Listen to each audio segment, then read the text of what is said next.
Junior وہاں پہ بیٹھے ہیں اور باہر بھی ہمارے ملک کے وہاں پہ عباس شیخ نے اور جی تو محرم کے حوالے سے چندہ لینے والے آپ سے گزارش ہے کہ ان دو ڈیسک کے عہدے کے ضرور سے حاصل کر لیں.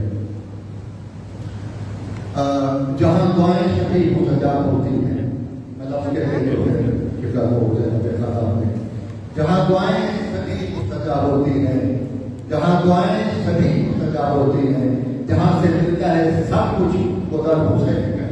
حضرت محترم قبلہ کے محسن ڈاکٹر صاحب سے گزارش کہ وہ تشریف لائیں. کل سے انشاءاللہ 9:30 بجے 5-10 منٹ کا جو آج فرق پڑا ہے ابھی میں قبلہ سے پوچھ لوں گا تو 9:30 بجے وہ انشاءاللہ ہم سے 10:30 بجے تک خطاب فرمائے کریں گے.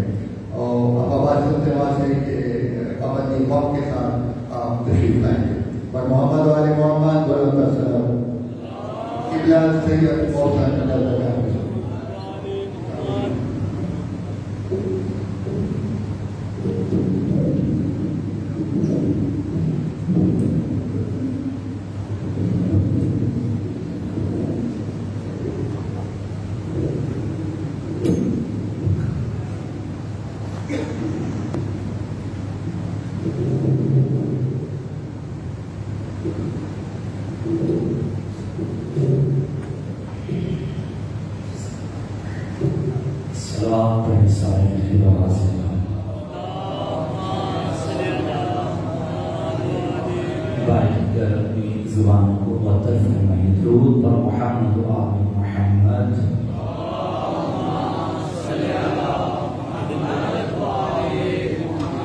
أعوذ بالله من الشيطان اللعين الرجيم. بسم الله الرحمن الرحيم. الحمد لله رب العالمين والعاقبة للمتقين والجنة للمؤمنين والنار للمنافقين. الصلاة والسلام والإكرام على سيدنا سيد العرب والعجم حبيبنا وحبيب قلوبنا شفيع ذنوبنا طبيب نفوسنا أبي القاسم محمد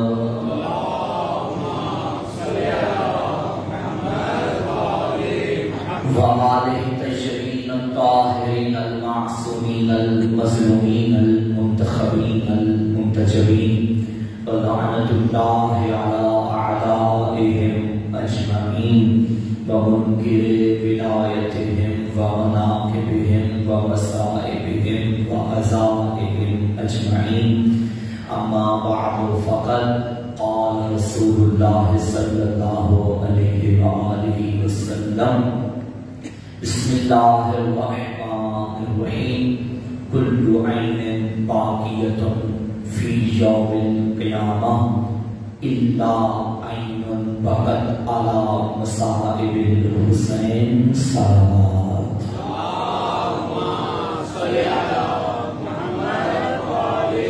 اللهم صل على محمد وعلى محمد. یا رب الجہاں تجھے واسطہ ہے آل محمد کی عزت و عظمت کا. پروردگار ہمیں اس ماہ عزا میں جی بھر کے مظلوم کی عزاداری برپا کرنے کی توفیق عطا فرما. میرا اس مجلس میں حاضری دینا، آپ سب کا یہاں آنا مالک اپنی بارگاہ میں قبول فرما. پروردگار ہمارے مرحومین کی مغفرت فرما. دنیا بھر میں جہاں جہاں بھی ذکر مظلوم کربلا کا آغاز ہو چکا ہے، میرا اللہ مکان مقیم تا قیام ظہور یوسف زہرا ہمیشہ آباد و نشاد فرما. دشمنان اسلام کو، دشمنان پاکستان کو، دشمنان عذاب کو، دشمنان تشیع کو نیست و نابود فرما. اس عزاداری کے عظیم مہینے میں جن مومنین کو راہ عذاب میں رکاوٹیں درپیش ہیں، ان رکاوٹوں کو دور فرما. میرا اللہ ہمارے آقا و مولا امام زمانہ علیہ السلام کے ظہور میں تعجیل فرما. اپنی اپنی دعاؤں کی قبولیت کے آواز بلند صلوات پڑھیے۔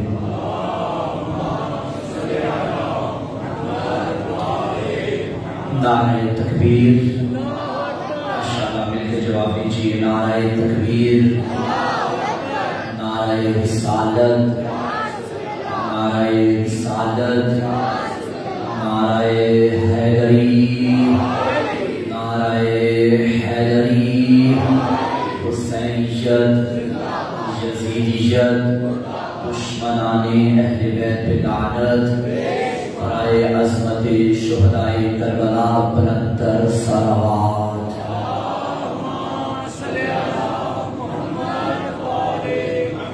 تمام تعریفیں اس عظیم خالق کے واسطے کہ جس نے ہمیں اہل بیت کا عزادار بنایا ہے، غدار نہیں بنایا۔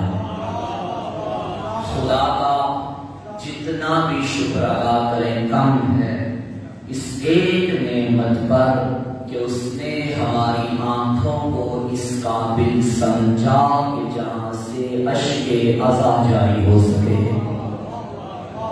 خدا کی قسم بہت بڑی نعمت ہے یہ غم مظلوم کربلا۔ یہ غم نہ ہوتا ہم دنیا کے کسی غم کو برداشت کرنے کی صلاحیت نہ رکھتے۔ دنیا کے غموں کو برداشت کرنے کا جس غم نے حوصلہ ہمیں عطا کیا ہے وہ غم حسین ابن علی ہے۔ مظلوم کی عزاداری، مظلوم کربلا کے غم میں گریہ کرنا صرف عبادت نہیں بلکہ تمام عبادتوں کی بقا کو عزاداری کہا جاتا ہے۔ میں انشاءاللہ موضوع کل سے شروع کروں گا۔ آج عزاداری اور عزادار کی فضیلت سماعت کریں، کیونکہ جس عظیم کام کو ہم انجام دینے جا رہے ہیں جب تک اس کی معرفت نہیں ہوگی اس کام کا لطف نہیں آئے گا۔ جب تک نمازی کو نماز کی حقیقت کا نہ پتا چلے، وہ بظاہر اٹھنا بیٹھنا ہوگا مگر نماز ان الصلاۃ تنہی عن الفحشاء والمنکر وہ مقصد نماز تک نہیں پہنچ پائے گا۔ اور اسی طرح جب تک عزادار کو پتہ ہی نہ ہو کہ میں سینے پہ ہاتھ مار رہا ہوں میرا مقصد کیا ہے، وہ اس عزاداری کے مقصد تک نہیں پہنچ پائے گا۔ عزاداری یعنی ذمہ داری، عزاداری یعنی حق کی طرفداری، عزاداری یعنی باطل سے بیزاری۔ ہر حق اگر تمہیں نکھرتا ہوا دکھائی دے سمجھو حسینیت زندہ باد ہے، ہر باطل مرتا دکھائی دے سمجھو یزیدیت مردہ باد ہے۔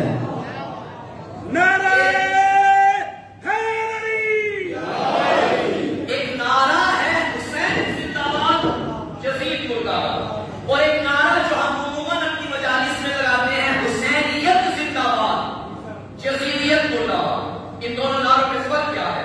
حسین زندہ باد ہے کوئی شک نہیں، حسین زندہ باد مطلب ذات حسین زندہ باد، وجود حسین زندہ باد، پیکر عصمت زندہ باد، فخر علی و بطول زندہ باد، حسینیت زندہ باد، مقصد حسین زندہ باد۔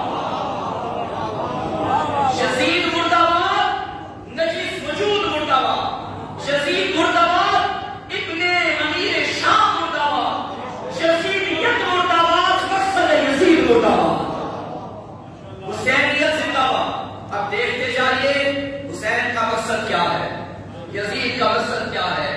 یزید کا مقصد نماز نہیں، عبادت نہیں، حق نہیں، کتاب نہیں، ملک نہیں، حسین نہیں، عصمت اہل بیت نہیں، یہ یزید کا مقصد۔ شراب جائز یزید کا مقصد، حلال کو حرام، حرام کو حلال بنانا یزید کا مقصد، حسین نماز زندہ حسین کا مقصد، روزہ ہے حسین کا مقصد، مسجد ہے حسین کا مقصد، اذانیں ہیں حسین کا مقصد۔ اب یہ نہ دیکھنا کتابیں کیا کہتی ہیں، نہ پوچھ وقت کی ان بے زبان کتابوں سے، سنو اذان تو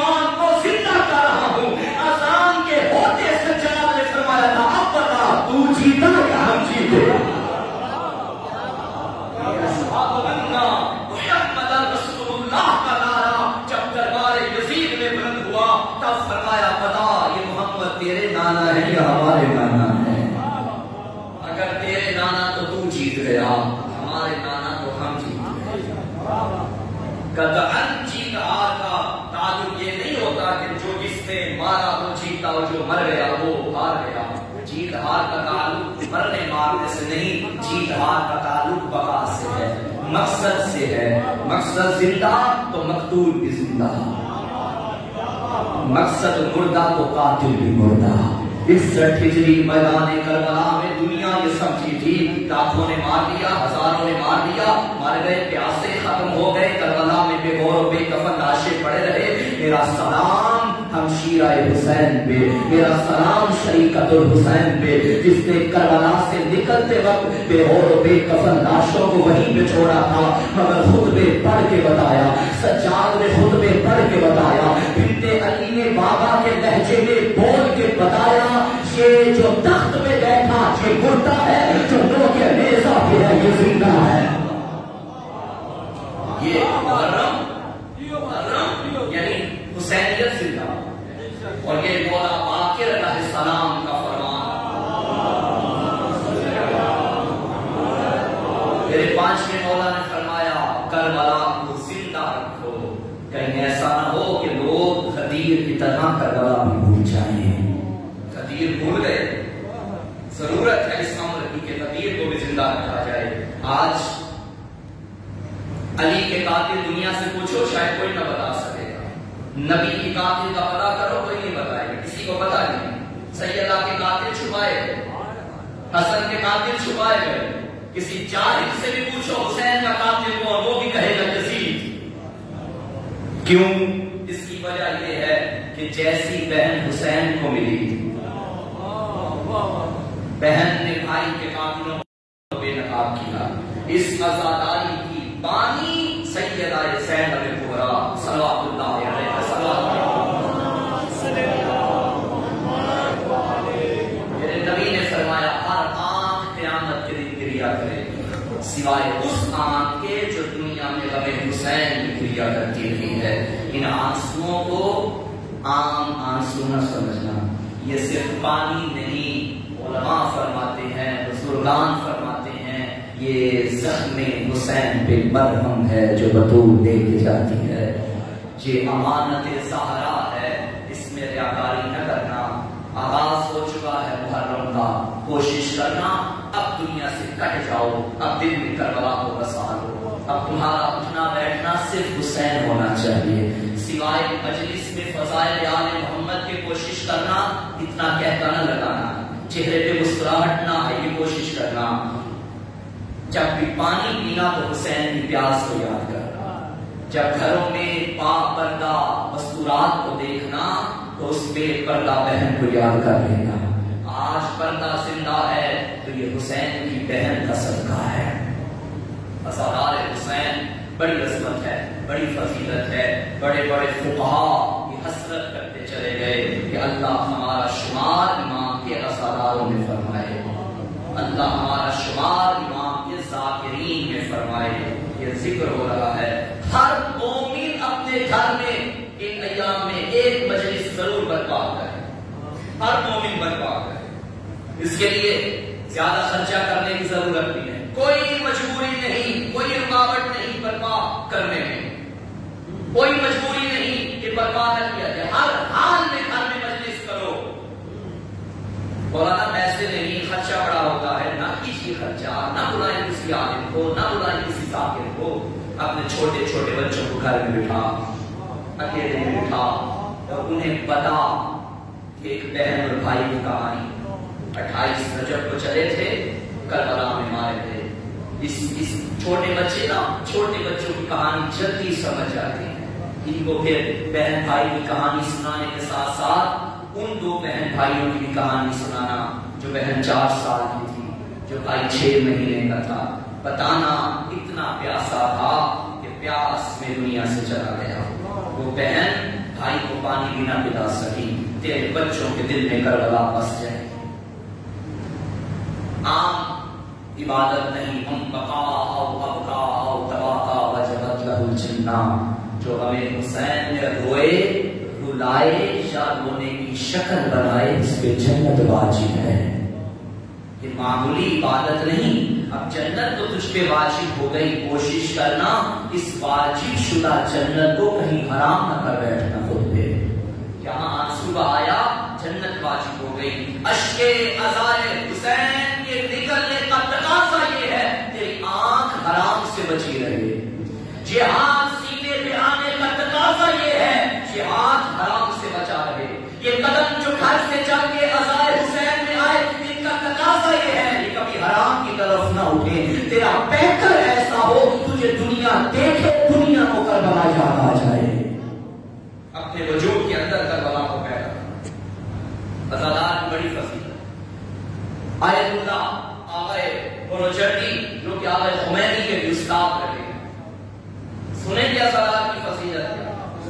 وہ ازادار جو حقیقی ازادار حسین. آغائے بروجردی کافی ضعیف العمر تھے. ایک مرتبہ اپنے طلباء کو علماء کو درس دے رہے تھے کہ شاگردوں میں سے کسی ڈانٹے شاگرد نے پوچھ لیا کہ قبلہ آپ کی عمر کا تقاضا تو یہ ہے کہ آپ کی آنکھیں بینائی سے کمزور ہو جاتی، آپ کی آنکھیں نابینا آپ ہو جاتے، اس طرح عام حالت میں بزرگان پہ یہ حالت آ جاتی. تو اس عمر میں بھی آپ کی آنکھیں بالکل ٹھیک، آپ کی نظر بالکل ٹھیک. سنیں گے آغا بروجردی نے کیا فرمایا.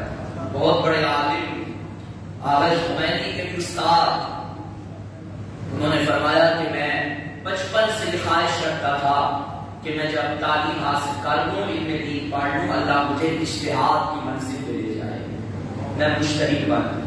ابھی میں مبتدی طالب علم تھا کہ میری بینائی کمزور ہو گئی، میری آنکھوں سے دیکھنا میرے لیے مشکل ہو جاتا تھا، پڑھنا مشکل ہو جاتا تھا.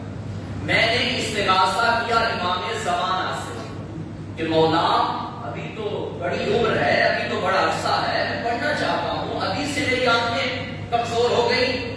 مجھے امام نے خواب میں فرمایا اے بروجردی میرے دادا حسین کے چہروں کے دن آ رہے ہیں، کسی جلوس میں چلے جانا اور کسی عزادار کے قدموں کی خاک اٹھا لینا، اپنی آنکھوں پہ مل لینا، تیری بینائی ٹھیک ہو جائے گی. آغائے بروجردی فرماتے ہیں چہروں آنا تھا، میں جلوس کے کونے میں کھڑے ہو کے دیکھتا رہا، مجھے ایک عزادار نظر آیا جو بالکل خلوص کے ساتھ مظلوم کی عزاداری کر رہا تھا. میں نے قدموں سے خاک اٹھائی، آنکھوں پہ ملی. وہ دن اور آج کا دن میری آنکھیں ایسے دیکھ رہی ہیں جیسے چھوٹے بچے کی آنکھیں.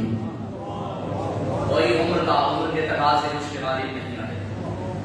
یہ عزاداری یہ سید الشہداء ہماری بنیاد، ہماری بقا. ایک انگریز کا کہنا ہے کہ اگر مسلمانوں کے پاس تین چیزیں نہ ہوتی مذہب اسلام مٹ جاتا، مسلمان ختم ہو جاتے. ان تین چیزوں نے اسلام کو تحفظ عطا کیا. پہلی چیز حج بیت اللہ.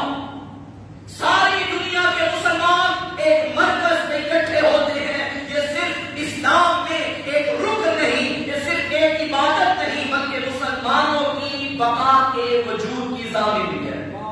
یہ عبادت حج بیت اللہ سے خدا ہر کسی کو یہ سعادت نصیب فرمائے. اور دوسری چیز تلاوت قرآن مجید. یہ ہے تو ہمارا وجود ہے. اور میں آپ کو بتاؤں تلاوت قرآن کا اتنا اجر ہے، معصوم فرماتے ہیں جس گھر میں قرآن کی تلاوت کی جائے عرش والوں کے لیے فرش میں یہ گھر ایسے چمکتا ہے جیسے فرش والوں کے لیے عرش کے ستارے چمکتے ہیں. تلاوت قرآن. اور تیسری چیز عزاداری حسین ابن علی. یہ ایسی قوت ہے ہمارے پاس. کسی بھی قوم کو ختم کرنے کے لیے تین چیزوں کا ہونا ضروری ہے. یہ تین چیزیں، یہ تین نقائص، تین خامیاں کسی قوم میں آ جائیں، سمجھ آ رہی ہے میری بات؟ تین خامیاں آ جائیں تو قوم ختم ہو جاتی ہے. پہلی، اگر قوم کسی کے آگے جھک جائے وہ قوم زیادہ دیر زندہ نہیں رہ سکتی.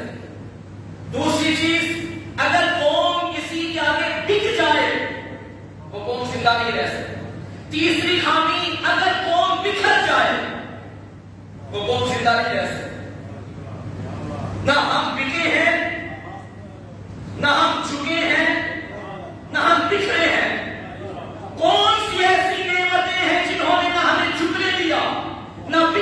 دیا نہ بکھرنے دیا. جس نے بکنے نہیں دیا وہ ولایت علی ہے. جس نے جھکنے نہیں دیا وہ عزاداری سید الشہداء ہے. اور جس نے بکھرنے نہیں دیا وہ نظام مرجعیت ہے. اتنی طاقتیں ہمارے پاس ہیں. آپ دیکھ لیجئے باطل کی نظر قائمہ کے روزوں پہ تھی. جس طرح جنت البقیع کا سما ہے جو کھل کے وہاں عبادت نہیں کر سکتا, عبادت نہیں کر سکتا, کریا نہیں کر سکتا. سب کی نظر اب کربلا میں بھی تھی, شام میں بھی تھی, عراق کے تمام مقامات مقدسہ میں تھی, نجف میں تھی, کربلا میں تھی. لیکن میرا سلام فرزند علی البتول دور حاضر کے سلیمان مزاج سید علی سیستانی حفظہ اللہ تعالی, اس سید زادے نے فتویٰ دیا تھا جانوں کی پرواہ نہ کرو, اب نکلو گھر سے. ماؤں نے بچے قربان کر دیے. فرزند علی کا فتویٰ ہے, زہرا کے بیٹے کا فتویٰ ہے, سید زادے کا حکم ہے, کوئی گھر میں نہ بیٹھے گا. جوان قربان ہو گئے. آج عالیہ کا روزہ بھی کھلا ہے, آج حسین کا روزہ بھی کھلا ہے. سید علی سیستانی خدا سید رسول اللہ کو پوری عمر عطا فرمائے اور ہمارے سروں کو نسایا ہمیشہ قائم و دائم رہے. اور وہیں پہ آپ چلے جائیں جنہیں سعادت نصیب ہوئی ہے نجف سے لے کے کربلا تک کی شاہراہوں ان شہداء کی تصویریں لگی. ہر چوک پہ ہر موڑ پہ شہداء کی تصویریں لگی ہیں. عراق کے مومنین نے کہا تھا ہمارا سیستانی کی تصویروں سے پورا عراق بھر دیں گے. سید نے فرمایا تھا خبردار, میری کوئی تصویر نہیں لگے گی, شہیدوں کی تصویریں لگیں گی. یہ شہادتیں سید الشہداء کی نالین اثر کا ہے. اور شہید کا لہو اپنا ایک اثر رکھتا ہے. یہ قوم کیسے ختم ہو سکتی ہے جس قوم کی بنیاد کو کربلا کہتے ہیں, جہاں شہداء کربلا کا لہو. اگر یہ قوم مرنے سے ختم ہو جاتی تو ہم کربلا میں ختم ہو جاتے. قومیں مرنے سے ختم نہیں ہوتی, قومیں نظریوں کے مرنے سے ختم ہوتی. جسموں کے مرنے سے قوم نہیں مرتی. نظریہ مر جائے تو قوم مر جائے. ہمارے نظریے کا وارث آج بھی موجود ہے. آج بھی غیبت کے پردے میں وہ مہدی برحق موجود ہے کہ جس کا فرمان ہے اے ہمارے شیعو, اگر ہماری نظر کرم تم پہ نہ ہوتی تو دشمن تجھے اس کو نابود کر دیتا. آج اگر عزاداری زندہ ہے یہ تیرا میرا کمال نہیں, یہ وارث کربلا کا کمال ہے.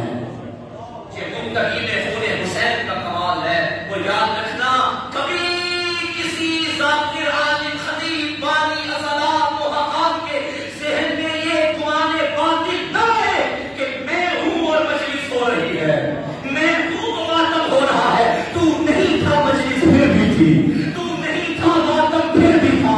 کیوں؟ ہم عزاداری کی وجہ سے ہیں, عزاداری ہماری وجہ سے نہیں.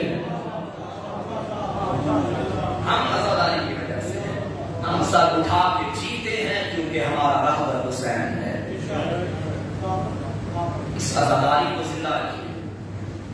عزاداری نعمت خداوندی ہے, عزاداری امانت سیدہ ہے. آج کی تقریر سے ایک جملہ لے کے جائیے. کل سے انشاءاللہ میں اپنا موضوع کا آغاز کروں گا. انشاءاللہ آخری مجلس کا خدا کرم فرمائے, توفیق دے, نبھانے کی کوشش کریں. آج میں صرف 2-4 باتیں کرنا چاہتا ہوں. جس کام کے لیے قدم اٹھائیں پہلے اس کام کی معرفت ہونی چاہیے. آپ جو کر رہے ہیں اس کی معرفت کا نہیں علم, اس کے مقصد کا نہیں علم, تو آپ کا یہ کرنا خدا نہ کرے کہ ضائع ہو جائے. ایک ایک قدم. ابو حجر کا جملہ ہے, وہ فرماتے ہیں کہ جب تم مجلس کے لیے جاؤ کوئی تم سے پوچھے کہ کہاں جا رہے ہو تو کہنا میں کربلا جا رہا ہوں. مجلس میں آنے کے لیے کربلا کی نیت رکھنا, اور کربلا سے واپس خالی دامن نہ آنا, حر بن کے آنا. روزے کو چوم لینا صرف کمال نہیں ہوتا, صحبت میں بیٹھ جانا صرف کمال نہیں ہوتا. ظرف کی بات ہے, کوئی کتنا لے. صحبت میں بیٹھنے والے اور بھی تھے نبی کی, مگر صحبت میں بیٹھنے والا علی بھی تھا نبی کی. اپنا اپنا کمال ہے, کون کیا لیتا ہے.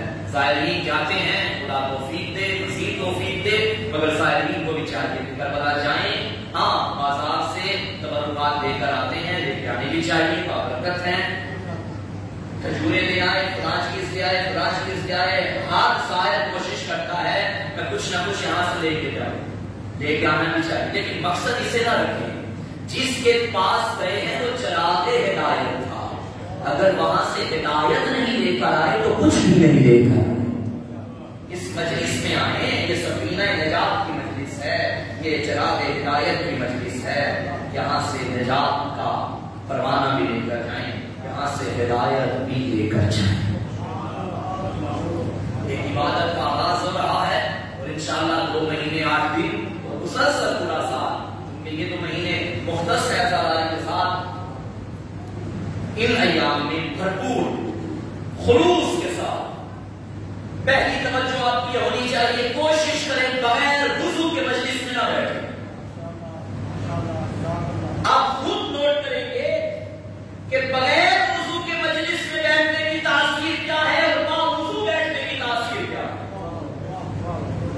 مجلس میں بیٹھے رضا سیدہ کے لیے، آنسو بہائیں رضا سیدہ کے لیے، اور آنسو کا نکلنا یہ یاد رکھنا، مسائل پڑھنا یا غم حسین میں آنسو بہانا یہ کوئی ایسا نہیں ہے کہ مسائل ایجاد کر کے آیا مسائل پڑھ لیا کسی ذاکر نے، مسائل کی تاثیر نہیں ہوتی جب تک دل میں کربلا نہ ہو، آنکھوں سے آنسو روان نہیں ہوتے جب تک دل میں کربلا نہ ہو، آنکھوں میں حیا کا کاجل ہوگا تو ہمیں حسین میں آنسو نکلنے کے قابل ہوگی، دل میں غیرت ہوگی تو عباس کے غم میں رونے کی قابل ہو گیا، نظر میں حیا ہوگی سیدہ کے پردے پہ رونے کے قابل ہو گیا، ابھی سے اس قابل بن جاؤ کہ شب عاشور حسین میں لشکر میں شامل کر لیں، آنے گر بن جاؤ، صرف ایک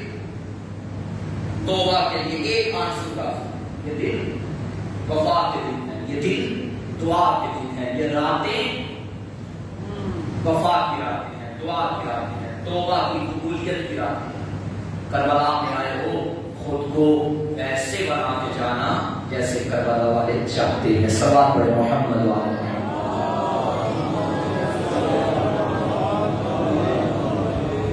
کوشش یہ کیجیے کہ مقصد حسین فراموش نہ ہو پائے، پریشان تو نہیں ہو رہے، مقصد حسین کو زندہ رکھیں، جس کام کے لیے، جس امر کے لیے، جس مقصد کے لیے فرزند زہرا نے سر کٹایا تھا اس مقصد کو زندہ رکھیں، نماز قضا نہ ہو پائے، عبادت واجبات قضا نہ ہو پائے، کبھی بھی نماز کا اور عزاداری کا کمپیریزن نہ کرنا کہ عزاداری کریں یا نماز پڑھیں، نماز بر وقت، عزاداری ہر وقت، جو نماز کا وقت ہے اس میں نماز ادا کیجیے، جو عزاداری کا وقت ہے عزاداری کیجیے، ہر ٹائم عزاداری کیجیے، کوئی رکاوٹ نہیں، واجب کو واجب کی نیت سے واجب کے وقت میں ادا کیجیے، ضروری ہے۔ نماز اور حسین کا رشتہ جانتے ہو، کبھی کربلا میں حسین اور نماز اکٹھے ہو جاتے ہیں، کبھی مسجد نبوی میں نماز اور حسین اکٹھے ہو جاتے ہیں، کشتے رسالت میں حسین سوار ہو جاتے ہیں، اللہ کا حکم ہے حسین سجدہ پڑھا، تیری پشت پہ حسین آ گئے، کتنی مرتبہ تسبیح سجدہ کی تلاوت کی؟ 70 مرتبہ یا 72 مرتبہ ہے، واجب ہے 1 مرتبہ پڑھیں، مستحب ہے 3 مرتبہ پڑھیں، حکم ہوا آج پڑھا جب تک حسین نہ اٹھے، حسین اٹھے تب نبی نے سر سجدے سے اٹھایا، صحابہ دیکھتے رہے آج اتنا لمبا سجدہ، یہ صرف کہانی نہیں، یہ صرف واقعہ نہیں، نبی نے بتا دیا کہ اگر میں نماز توڑ دوں تو کیا ہوگا، نماز توڑی نبی نے کیا؟ نہیں، نماز توڑ دیتے تو کیا ہوگا، عصمت نماز نہ رہتی، سر سجدے سے اٹھایا نہیں، سر اٹھاتے حسین گر جاتے، عصمت حسین نہ رہتی، نماز بھی بچائی، عصمت حسین بھی بچائی، نبی نے بتا دیا نہ نماز کے لیے حسین چھوڑو نہ حسین کے لیے نماز چھوڑو۔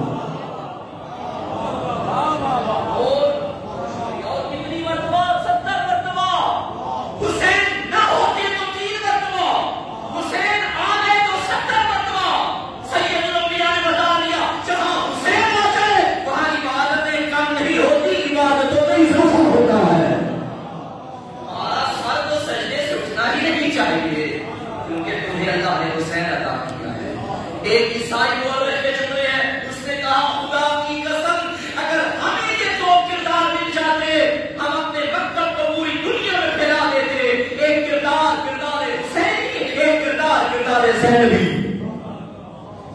یہ دو کردار ایسے ہیں پوری دنیا میں عیسائی مذہب کا مورخ کہتا ہے ہم خلاف دیتے اپنے مذہب کو اپنے مذہب کو. یہ وہ کردار ہیں جو بھی مانگے اللہ نے ہمیں عطا کیے ہیں. زینبی بنیے, حسینی بنیے, کردار سے حسینی بنیے. ان ایام میں, ان راتوں میں مجلسوں سے استفادہ کیجیے. قطعاً کسی کے باسط کے ساتھ کسی کے ذہن میں یہ بات نہ آئے کہ زیادہ مجمع ہوگا تو مجلس اچھی ہوتی ہے, شور شرابہ زیادہ ہوگا تو مجلس اچھی ہوتی ہے. نہیں میرا بھائی, میرا محترم, میرے بزرگ, میرے بچوں, ایسا نہیں. معیار بدلیے, اپنا ذہن بلند کیجیے, اپنی فکر کو اعلیٰ کیجیے. تو حسین کے ماننے والے ہو. مادی چیزوں پہ اپنی نظر کو نہ رکھیے, مانوی, الہی اور روحانی چیزوں پہ, روحانی مقصد پہ اپنی نظر کو رکھیے. یاد رکھنا مجلس کی کامیابی, چونکہ آج پہلی رات ہے تو آج سے ہی آپ کے ذہن باندھے مجلسوں میں جانے کے لیے. مجلس کی کامیابی یہ نہیں کہ زیادہ بھیڑ ہو جائے, مجلس کی کامیابی یہ ہے کہ کردار میں تبدیلی آ جائے. آئے تھے تو بے نمازی تھے, کامیابی یہ ہے اٹھ کے جا تو نمازی بن کے جا. اللہ نہ کرے میری کوئی ماں بہن آنے سے پہلے پردے کو اہمیت نہ دیتی تھی. تقاضا مجلس یہ ہے اٹھ کے جائے تو پردہ دار بن کے جائے, بنت علی سے وعدہ کر کے جائے. مجھے یاد ہے ہم جب زیارت پہ گئے, آیت اللہ فی العظمیٰ قبلہ آقا حافظ بشیر حسین نجفی رضی اللہ عنہ کی خدمت میں, ان کے ناظر میں جب ہم گئے, ان سے درس لیا. ایک سوال انہوں نے کیا, یقیناً باقی زائرین سے کیا ہوگا اور اکثر کرتے ہیں. ہم سے پوچھنے لگے کہ بتائیے پاکستان سے آنے والے زائرین, ابھی آپ نجف میں اولادیہ کے حرم میں گئے تھے, وہاں سے زیارت کر کے آئے ہیں, زیارت قبول ہو گئی ہے یا نہیں ہوئی؟ اب یہ سوال تھا, کسی کے لیے واقعہ نہیں سوال تھا. سب نے ایک دوسرے کو دیکھا, ہمیں کیا معلوم کہ قبول ہوئی ہے یا نہیں, ہمارا کام تو ہے زیارت کرنا. سب خاموش. انہوں نے فرمایا تمہیں جب یہی نہیں معلوم کہ قبول بھی ہوئی ہے یا نہیں تو تمہاری زیارت کا فائدہ کیا؟ اس قابل تو زیارت ہو کہ شاید کو پتا چلے کہ قبول ہوئی ہے. تب جواب بھی انہوں نے خود دیا, فرمایا علی کے روزے پہ جانے سے پہلے اور تھے, نکلے ہو, تبدیلی آئی ہے تو سمجھو زیارت قبول ہو گئی ہے.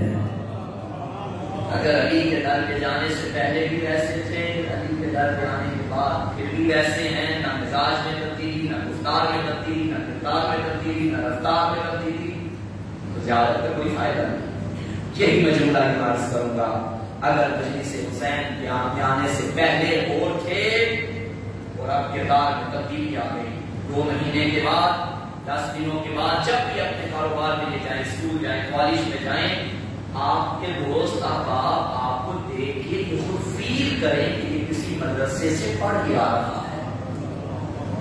یہ وہ ادارہ ہے جہاں تعلیم بھی دی جاتی ہے, جہاں تربیت بھی دی جاتی ہے. حسین پہ جان قربان. چاند کل سے انشاءاللہ میں موضوع شروع کروں گا. چاند بھی بتایا ہے محرم کا, یہ وہ چاند ہے جس چاند میں زینب اجڑ گئی ہے. یہ وہ چاند جو بنت علی کی قربت کا چاند ہے. یہ وہ چاند ہے جس چاند میں ایک پل میں جوان حسین ضعیف ہو گیا. اس چاند میں حسین کی بینائی ختم ہو گئی. اس چاند میں حسین کی کمر ٹوٹ گئی. اس چاند میں لیلا کی بینائی چلی گئی. اس چاند میں بی بی رباب کی جھولی اجڑ گئی. اس چاند میں ایک جنگل آباد ہو گیا, کربلا آباد ہو گئی. اہل غزہ, یہ حسرت تھی نبی کی بیٹی کی. جب حسین دنیا میں آیا نا,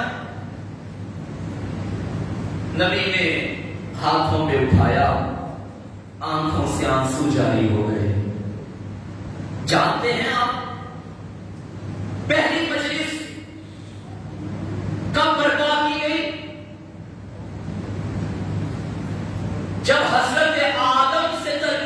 فیصلہ ہوا. حضرت جبریل نے اسماء بتائے کہ نام لیجیے اللہ دعا قبول کرے گا، توبہ قبول کرے.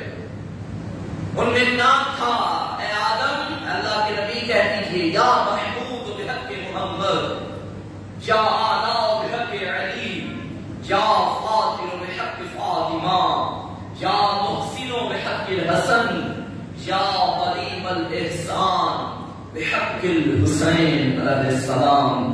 آدم کا کہنا تھا جبریل یہ 5واں نام کیسا ہے؟ جب سے میری زبان پہ آیا میرا دل گھبرا رہا ہے، میری آنکھوں میں آنسو آ گئے.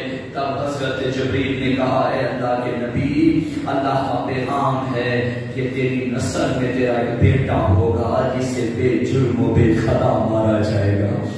یہ تیرا بیٹا کربلا کے دشت میں پیاسا ذبح ہو جائے گا. عزاداروں یہ پہلی مجلس کی. دوسری جو بڑی مجلس ہوئی، ہر نبی کربلا کی زمین پہ آ کے رویا، لیکن دوسری بڑی مجلس تب ہوئی جب حسین دنیا میں آئے. نبی نے لال کو اٹھایا ہے، آنکھوں سے آنسو جاری ہو گئے، ماں تڑپ گئی.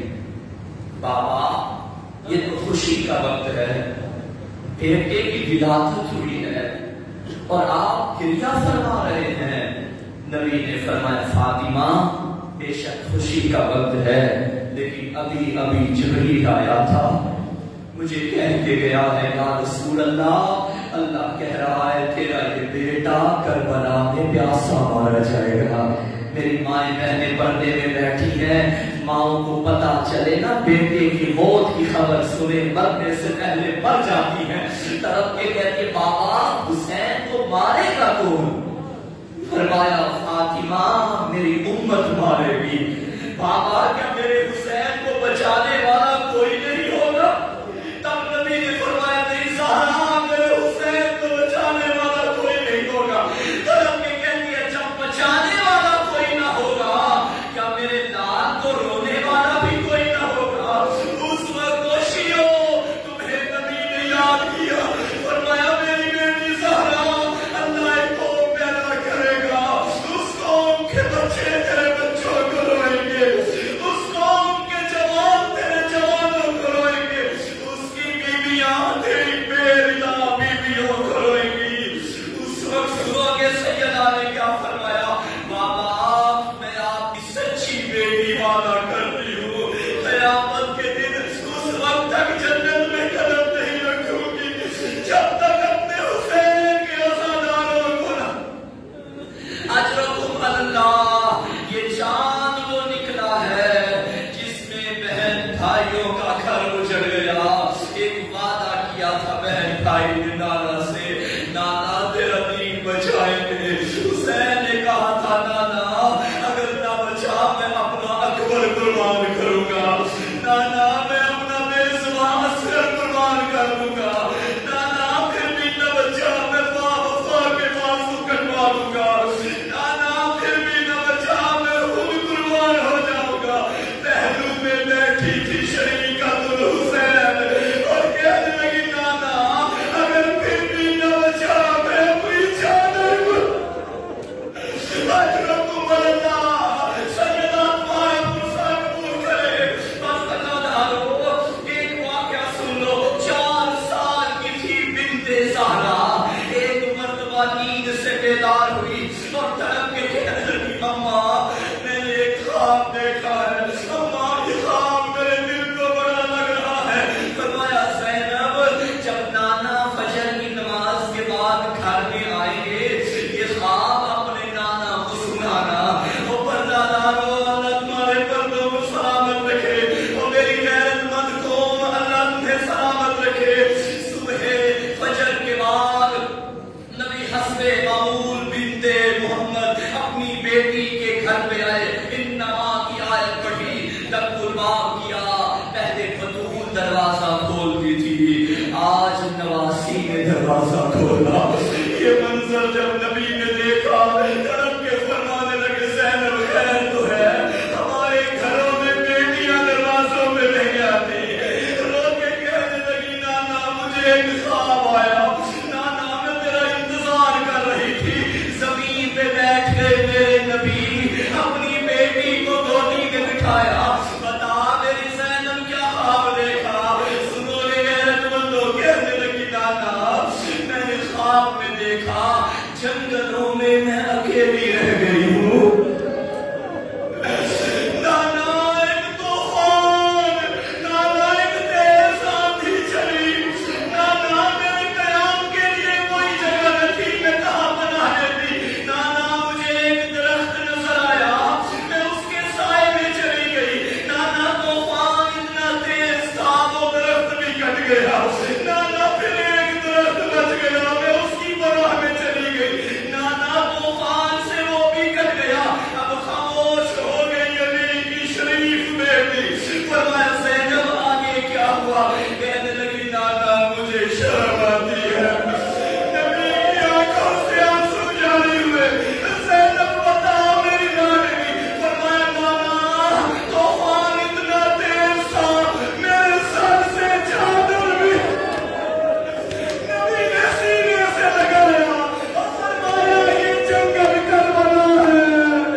بحق زهراء بها وبعدها وبنها رب صل على